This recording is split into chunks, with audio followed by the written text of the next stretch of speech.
Isabel and Ava, our daughter, sitting at the table beneath the bull's head on the south wall, a pitcher of ice water between them. Ava's hair was shoulder length and chestnut brown, like her mother's, and she looked, despite my northern complexion, every bit the Spaniard.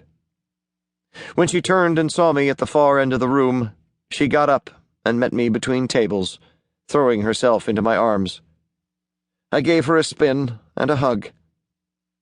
"How was your flight, Daddy?" "How was Ireland?" "It was good," I said, slipping out from under a shoulder strap. I handed her the lighter of 2 carry-on bags, the one loaded with presents. "You're looking great. How's Mom? She okay?" "She's fine," she said, then led me by the hand to where Isabel sat, wearing a smile I wasn't quite able to pin down. "Good to see you," I said, stooping to kiss both cheeks. I didn't recognize the dress she was wearing that night. It was a green and white summary number that showed those great arms of hers, shaped and tanned at the tail end of an active and outdoorsy season.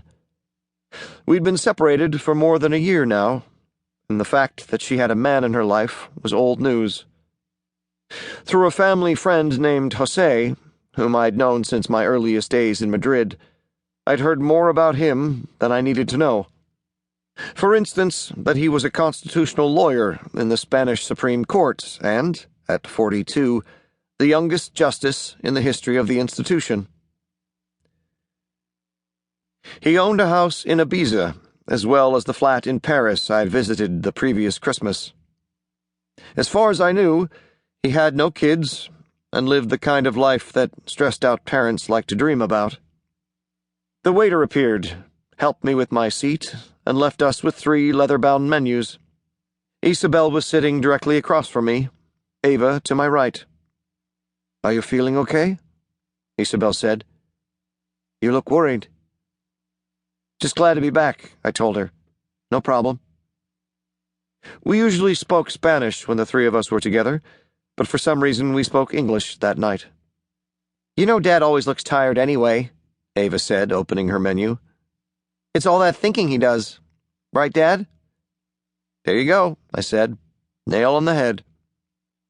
"I hope no one drops dead at my party," Ava said.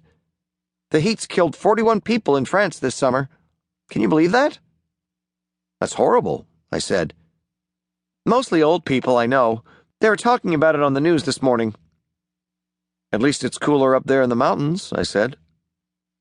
We'd celebrated Ava's birthday at a friend's house in the Madrid Sierra, 35 minutes north of the city, for the past 10 years.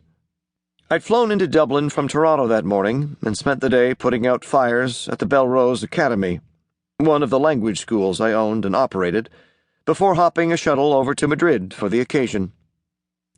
Since splitting up the previous summer, her mother and I had managed to keep the lawyering to a minimum. Now, whenever we found ourselves in the same room together, which wasn't very often, we did our best to keep the edge out of our voices.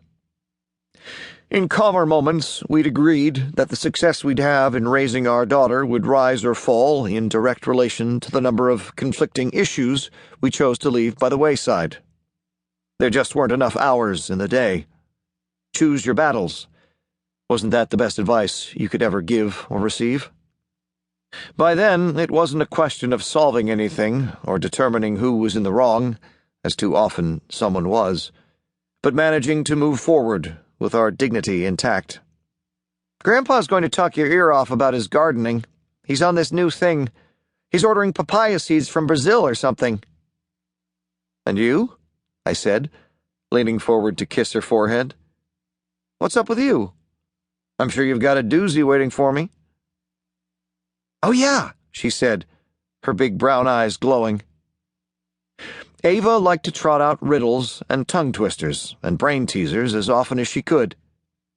I decided it was her way of focusing the mind on the solvable mysteries in life, rather than dwelling on the incomprehensibles, like the annoying head-scratcher that her parents' marriage presented. "This one will take you at least the weekend to figure out." "Hold tight," I said, grabbing 2 corners of the table for emphasis.